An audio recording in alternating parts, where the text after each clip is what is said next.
uh, that is one question, whether I'll get it in the future or not.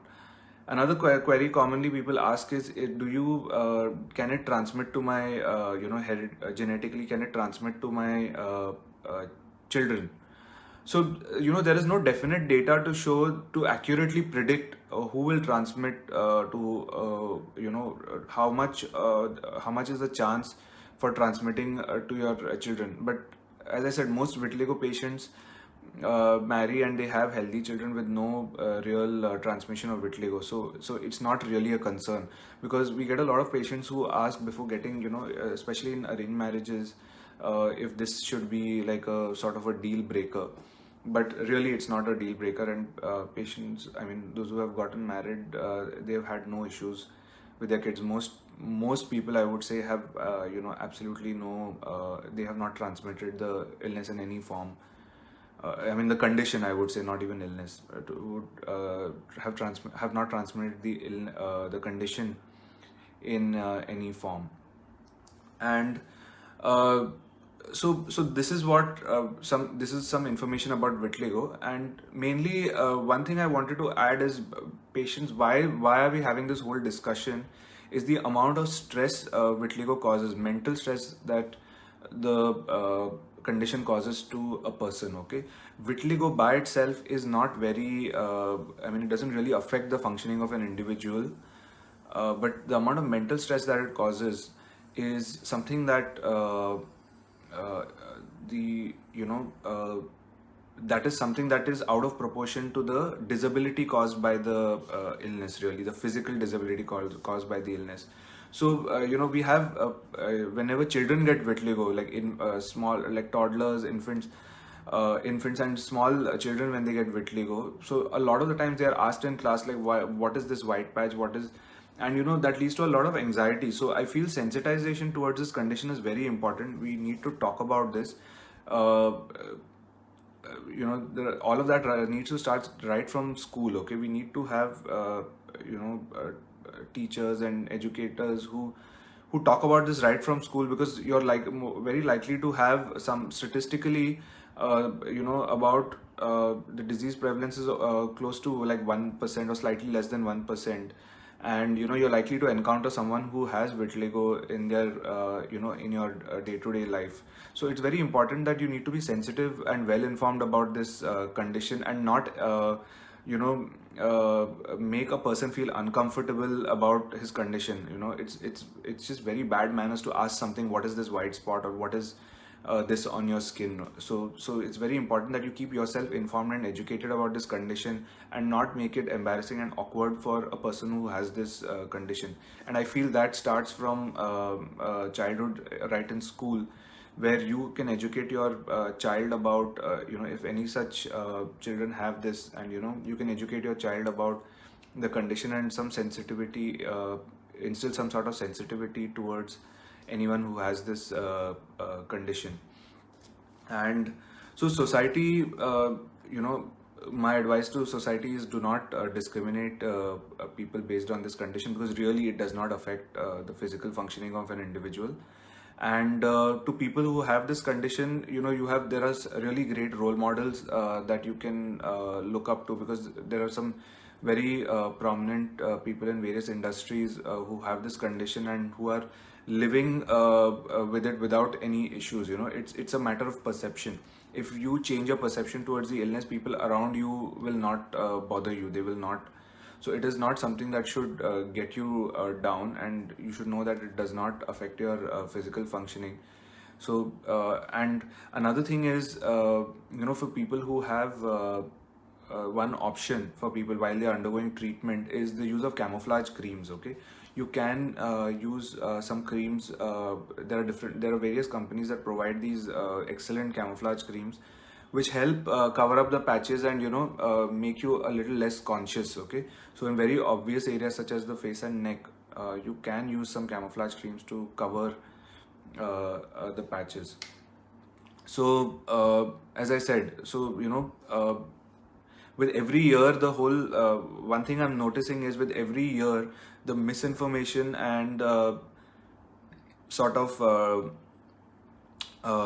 stigma around this condition is reducing. Okay, so that's a good sign. We see that more and more people have awareness about this condition, and the whole coping mechanisms of people with this condition has improved. So that is a welcome change. Okay, and as a society, I think we need to be, because abroad I don't see a lot of people really bothered about this condition, and I think in India there has been some sort of ingrained stigma against this, and I hope with this initiative and awareness, it reduces. Okay, so so I think if you have, I think I'll answer some audience queries. So let's do that. So good morning, everyone.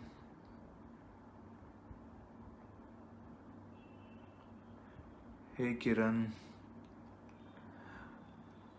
Okay, so some colors are used for camouflage. Are there any creams or powder to mask the patches? Yes, Renu, this.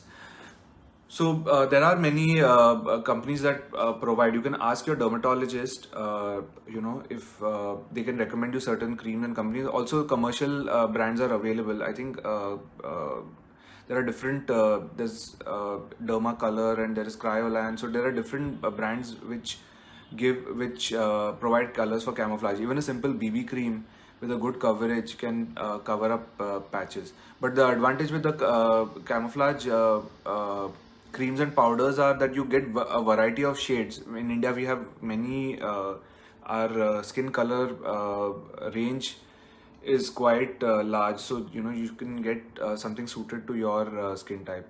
Another thing that I forgot to mention is, a lot of conditions appear as white patches. Okay, so it's very important that you have any white patch evaluated by a dermatologist. There's a special lamp under which a doctor would look under and help diagnose, differentiate vitiligo from any other skin conditions, which produce white patches. So not all white patches are vitiligo.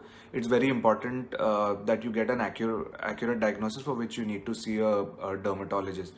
And don't, at the sight of any light colored or white colored patch, please do not jump to the conclusion and panic. That's what dermatologists are for, to sort of allay your anxiety. Okay, so again, Ramesh had a doubt whether vitiligo will reoccur after treatment. Yes, there is a chance that it may reoccur, and it varies from person to person. So if a person presents with a lot of patches, they have more chances for them to get this. But if you have one or two, like if you have fewer number of patches, about 3 to 5, there are less chances of it recurring. There are many Ayurvedic and homeopathic preparations which promise complete cure. Can we use that along with therapies? So Mushtaq, one thing is there. See, I am not the specialist for Ayurvedic and homeopathy, so I think it's the best thing. But one thing I know, that it is, as I said, there is no cure for this condition. Okay, if it's something that's in your genes, we no therapy up till now has been able to change your genes. Okay, so it is an multiple genes are immunity related genes are involved, and I don't think anything that you take can really alter them permanently. Okay, so cure is permanent correction of the condition, and which is not possible. So if anybody is claiming permanent cure, then don't be so gullible. Okay, nothing can cure this condition. We can manage it. We can control the spread largely. We can repigment them most. We can repigment patches most of the time, and whenever the condition activates, which is at different point in a person's life, it can activate. We can try and control it, but complete cure is not possible.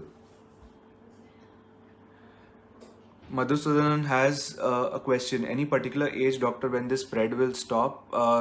So that's very difficult to predict. If vitiligo starts at a younger age, you're more likely. If it starts in childhood and adolescence, there are more chances that it may come. You can get new patches in the future. But I've seen people in old age develop vitiligo for the first time, and then it sort of develops. So there is no particular age really. It is, every person has their own sort of disease pattern. So we cannot really predict that, unless there are people who follow up with us for 5 for almost a decade, and then you realize what their pattern is, so you can somehow sort of predict and identify any triggers. A lot of the times patients of vitiligo tend to develop patches after some severe stress in their life, or sunburns, or any sort of trauma. Any of these could trigger any physical trauma. All of these could trigger vitiligo. uh, Parikshit, hi. So, what's the success rate of melanocyte transplant? So, actually, with melanocyte transplant, most patients respond really well, and the best part about melanocyte transplant is the color match is really good. Okay, so it's almost the repigmentation is such that it matches with your surrounding skin color. So I would say the success rate is very good. You have to go to a doctor, I mean a dermatologist who's experienced with these procedures, and the results are really, really good, very satisfactory. Amit Sharma has a question on lips. If there is a patch, will therapy help, doctor? So the thing is, see, in the initial stages when the patches are starting to appear, we can try and control the spread of the patch, and hope that if it's a small patch, it can repigment. But as I said, the lip is an area where there are no hair follicles. Okay, so if it is on something called as the vermilion border or the red border, there are no hair follicles there. So repigmentation can be slow. So again, as I said, there is for the lips especially, there are some treatment options. One thing is surgical option. As I said, you can either do a skin graft or a melanocyte transfer procedure. But on the lips, you can also do tattooing. Okay, so you can do tattooing on the lips, and that is a very good option, because you can get the lip color that you desired, and it gives you good coverage. So the color can be it can be the color you want. So that's the advantage of when you talk about lips, because on the skin, all the tattooing is available for the skin. Sometimes the color match and all can be an issue, and you can't have any color that you want. But on the lips, it can be an opportunity to have any color that you want, whether you want to go for a light shade of brown, pink, and some women want their lips a nice pink color. So it can be, you can choose any color that you want on your lip, and it's good. It's a small area, so it responds well to tattooing also. So on the lips, the vitiligo patches are there. Will it cure permanently? So the thing is that, as I said, the lip is an area which is slightly resistant. So it should be, one should try and control it in the initial stages so that it doesn't spread. But if it has already repigmented, if it has become completely white, then your options are either melanocyte transfer on any of the surgical procedures, or you can go in for tattooing on the lip. Kshitij has asked, what is stem cell therapy for treating vitiligo, and does that work? I am not really sure, but please take all stem cell therapies with a pinch of salt.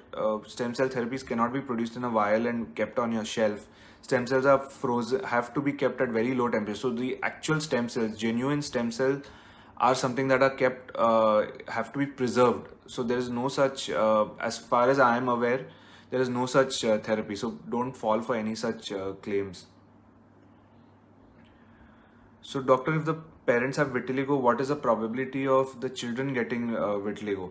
So, the thing is that, you know, patients of vitiligo, about 20% of them tend to have some family member affected of vitiligo. So, 80% of patients have no family history of vitiligo. So, the same thing, it depends on how the family history is. If every generation has been getting vitiligo, then you know that the offspring is more likely to get vitiligo. But if there is no such inheritance pattern in the family, then the chances are as good as the general population. Really, it should not be a reason for it should not be a deal breaker for marriage or wedding at all. Vasant has a question: Are there safe treatments available for vitiligo without any side effects? So actually, most treatments of vitiligo do not have any side effects. As I said, there are some very good topical treatments that's available that don't have any side effects. And there are multiple creams that are available, creams, lotions, which are available to treat vitiligo without any side effects. And some of these harness the power of the sun. Okay, so there are creams alone, and there are creams which use in combination with sunlight, give very good results, or in combination with UV light over the